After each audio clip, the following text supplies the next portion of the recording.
Good morning. It's Pause with Elizabeth Elenor, and I want to talk about gratitude. And I want you to hear me out because, oh my gosh, is gratitude one of the things that a lot of people hear about and just like don't quite grasp, don't quite get the extent or the power or the opportunity that gratitude gives us. So let's just go a little bit deeper than the normal gratitude diaries and sitting there and loving the grass and the sunshine and all that sort of stuff, right? Let's go a little bit deeper because I'm one of those people. I'm one of those people that just didn't get the gratitude diary, or journal or whatever you want to call it. And it just was not something that sat with me because personally, I naturally find gratitude easy. I find that on a day-to-day, moment-to-moment basis, when something happens, it fills my heart and I feel it in the moment. I feel this abundance, this gratitude, this appreciation. I rather the word appreciation than gratitude, right? I feel this feeling, and for me it's a feeling more than it is in the mind. But the mind needs something to do, because if we don't give the mind something to do, then what happens is the mind wanders. And the mind is often wandering into things that don't serve us. The mind is always looking to survive, to stay alive.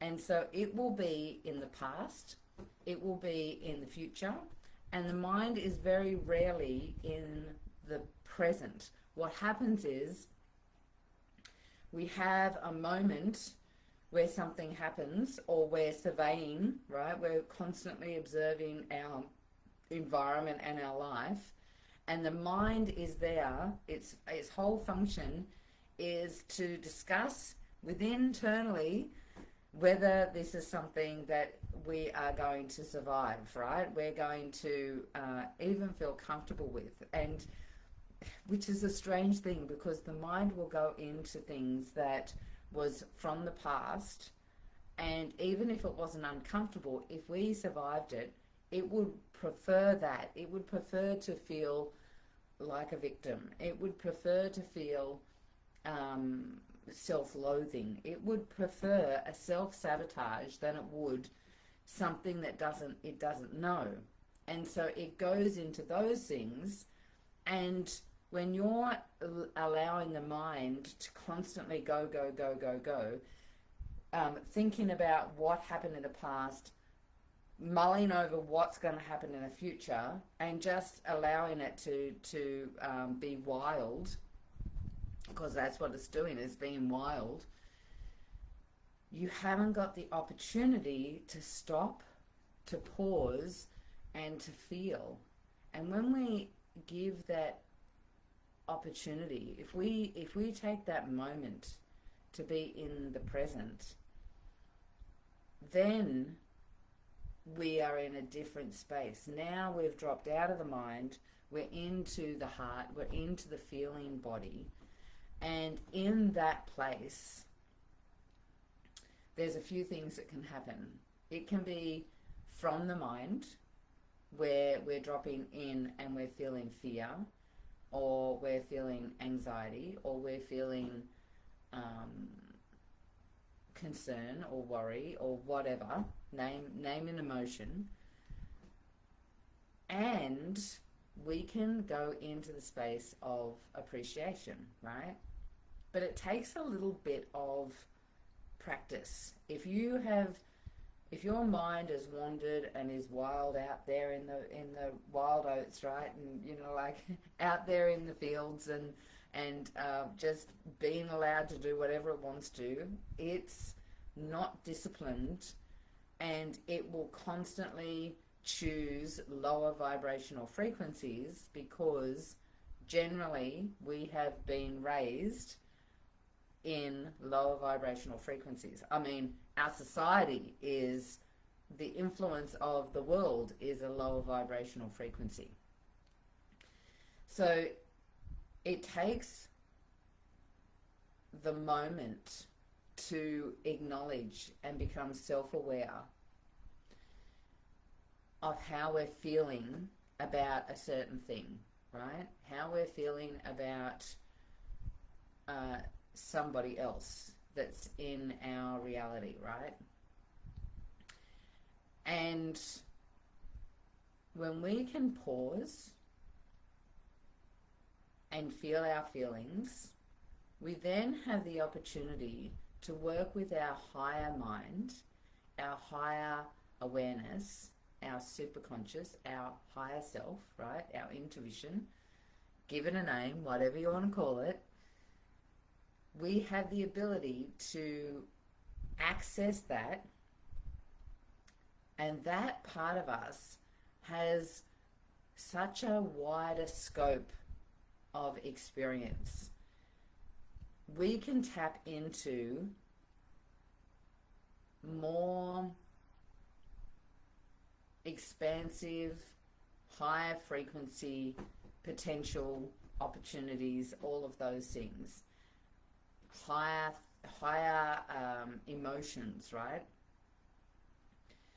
And that's what appreciation and gratitude are. They're a higher frequency, they're a higher vibration. And what they do is they open up gateways for our soul to experience more.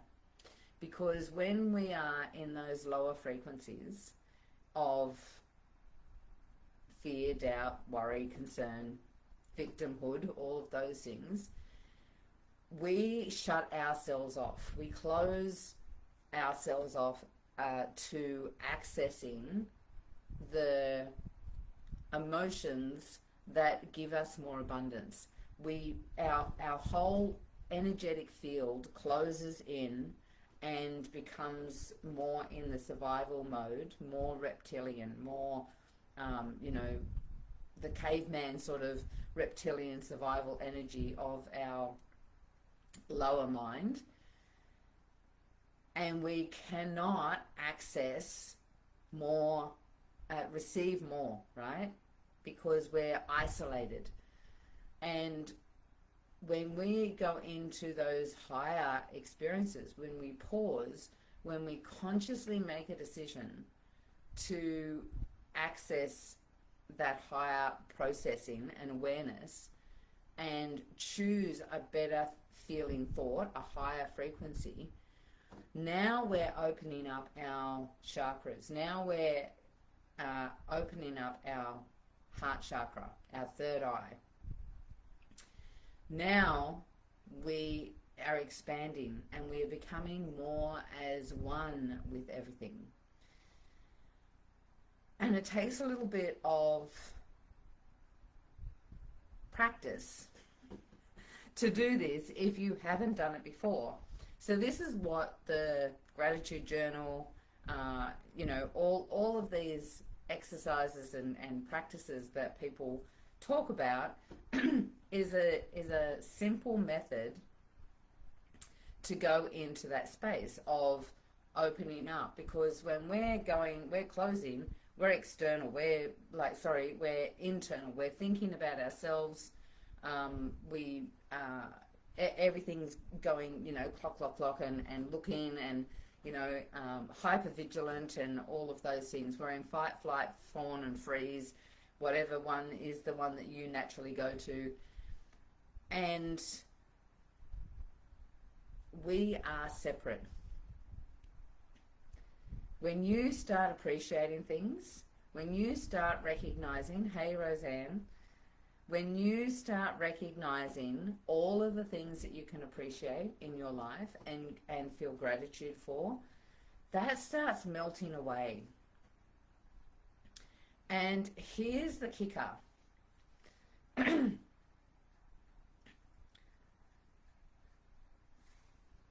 when you can start appreciating, and this is the higher level of being, when you can start appreciating all of the negative things that have happened in your life and recognize them for lessons that you came here to experience, your soul came here to experience, there's some sort of relief that starts happening in the body. Because when we see those things and we label them as they happened to me, or it might be something that's happening to you right now, when we label those things, we are in this flurry of we're out of control. We haven't got the ability to catch those thoughts. They just go a plethora of right? They just go off on their own tangent, and next thing you know, you sit in the car wondering, why you're alive, right? And not a good place to be. When you can stop and pause, and this is where the breathing comes in, right? That's a great opportunity just to stop and breathe, right? Breathing in through your nose and out through your mouth. That one little moment gives you relief.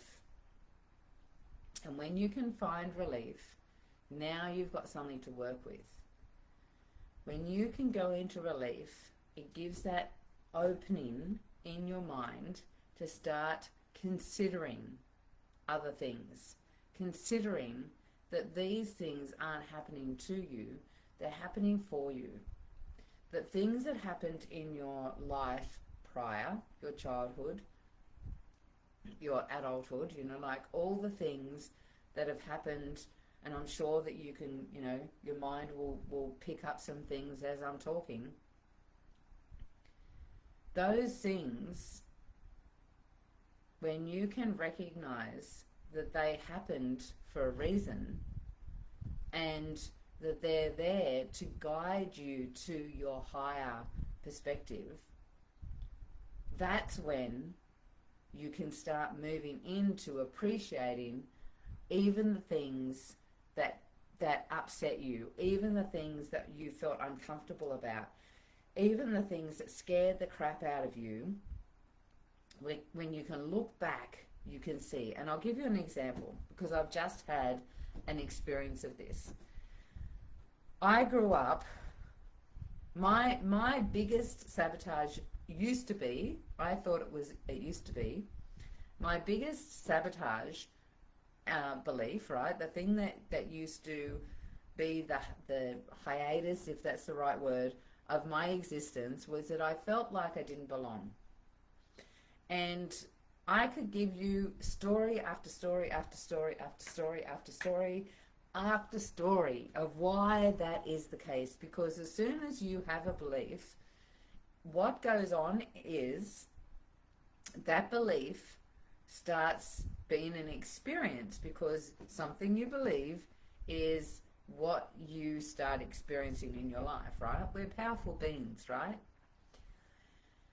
And so it started, obviously it was something that my soul came down to correct, because it started from the very start. I'm the only girl in a family, 2 boys before me and 1 child, a boy, that was a stillborn before I was born. I think like 13 months before I was born, Bradley was born, and he was a stillborn. So I grew up in a family where my mother was still, the whole family was still grieving the loss of Bradley. So I'm 7 years younger, 6, 7 years younger than my brothers, right? So I'm separate, and everyone else is having a grieving experience and trying to work out how to grieve and love me at the same time. You can imagine. It must have been hard for my mum. I didn't realize that until I was an adult. Then, so I felt like I didn't belong. Then in our neighborhood, everyone, um, all the neighbors were like neighbors on, that TV series. They used to hang out together. All the parents used to go shopping together. All the kids did all the stuff together. Everyone did everything together. They bought their first video recorder together, and they, handed it out and shared it around the neighborhood. We were nearly smack bang in the middle of the whole street, and everyone did everything together except my mum and our family. And there was a girl on one side and a girl on the other side of my neighbours, and if I was hanging out with them and they were all having a barbecue, I was sent home when everyone ate. I didn't belong, right? I could tell you over and over and over again, story after story, where that whole thing played out in my life. Even when I was doing the 7 years of past life regression, most of that time I was an hour and a half away from everyone else, and I was like 10, 15 years younger than everybody else that was in that group. So it played out over and over again, and it just didn't feel fun. Like, I didn't feel like I belonged in the world. I felt alien. And so then as I move into healing and I do a whole heap of stuff around that, and I did recoding and all the stuff, I feel like I've sorted it out. And then it pops its ugly head up again just recently, where I realized that it comes up because I'm tuning into my higher self, and my higher self gives me all the white rabbit moments to recognize that this is something that's still in my field. I realized that because it's such ingrained within my DNA, because my mum didn't feel like she belonged either. She separated herself from life. It's so ingrained that it was still there, and it's actually affecting my business. And so what happened through this process was the recognition that to appreciate the fact that this is something that I can work on. Now, this is like next level stuff, because you can go into gratitude and appreciate and all the things, right? But to go into that next level of appreciating all of the trauma that you've had, like, this is just one little aspect of my trauma that I've had in my life. So that what, right? So that I can experience myself as being separate, because ultimately, what is going on for all of us when we are not in appreciation, when we're in that space of survival, we feel separate. And we all feel it. We all feel like we don't belong.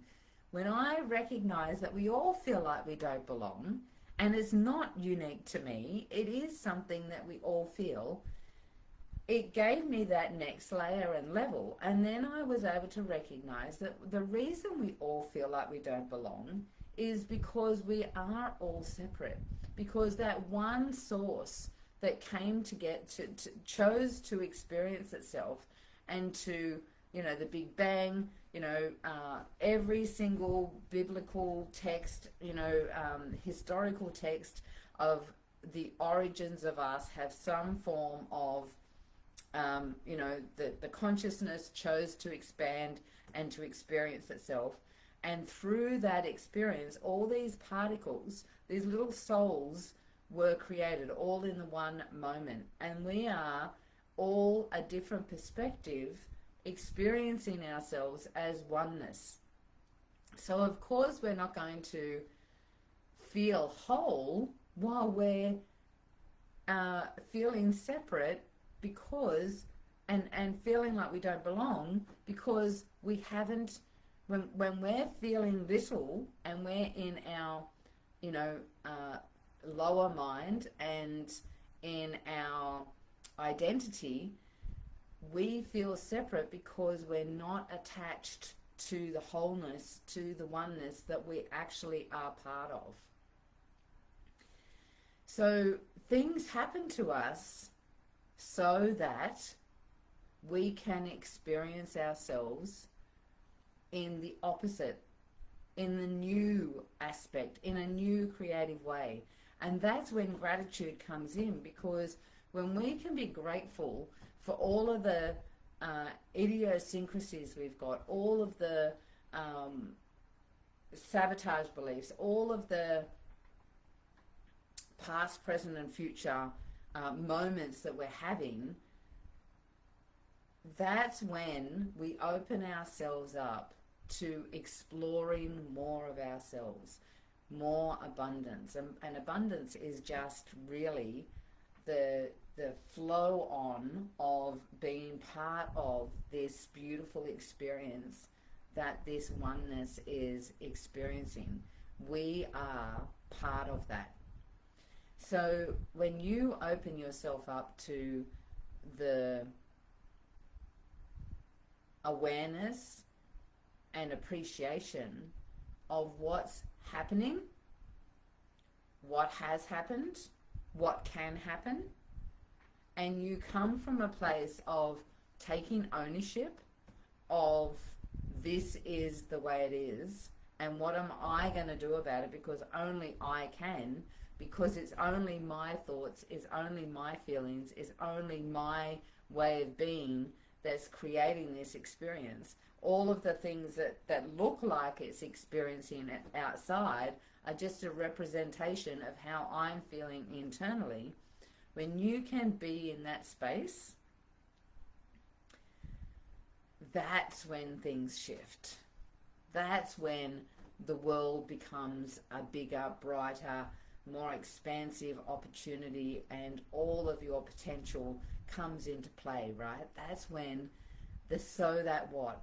I had those experiences so that I can become more, so that I can be on here sharing with you how to or why it's important for you to appreciate where you're at right now, why you had the experiences as a child, and take ownership of them so that you can do something about them. Because as soon as you take ownership and acknowledge that you are part of the process, that's when the process starts shifting. When you can acknowledge your part, now you've grounded the information, now you are a representation of the whole, having an experience so that you can be more than what you are experiencing now. And so it's the focus. It's the focus of appreciation. It's the focus of creating. It's the focus of understanding that who you are and what you're here for, and moving into those higher levels of appreciation, gratitude, authenticity, all of those things, so that you can access more of that, more of real life, more of that visceral experience of truly living. And so that's me. That's that's what I wanted to share today. I really wanted to. I haven't done pause for a couple of weeks because I've been, having my Christmas holidays and all the things. And yeah, I just gratitude was on my heart, and I wanted to share that. So, one of the ways to be grateful is to start really channeling and focusing on what it is that you want to create. And as everyone and their dog is talking about at the moment, we have just moved out of a 9-year cycle, and this is a 1 year. And so we've got the opportunity to move into a new way of being in the next 9 years. What is it that you want to let go of? And what is it you want to hold on to and build more of? So I have a looking glass process coming up in the end of January. And, you know, my Alice in Wonderland theme, I've got my beautiful vision board there with Alice all over it and the rabbit. Alice in Wonderland, and going through the looking glass, going through that process of recognizing what is it that I want to really take on and become, and what is it that no longer serves me and I'm ready to let go of it.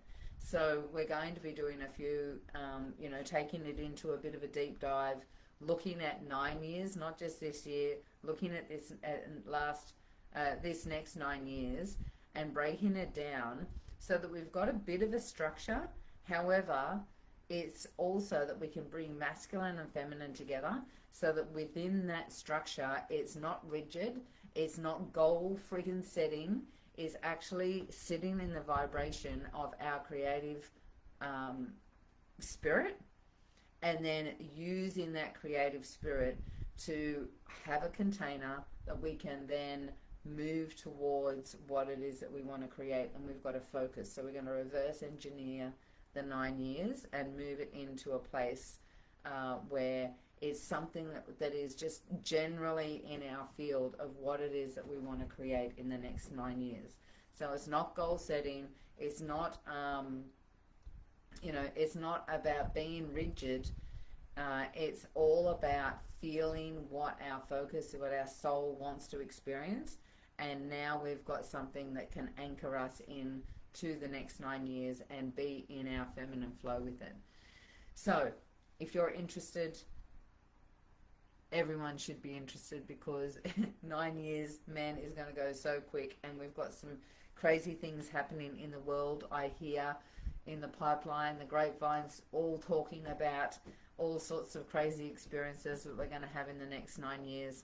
So it's really important to have some sort of conscious creation process going so that you don't get swept up in all of the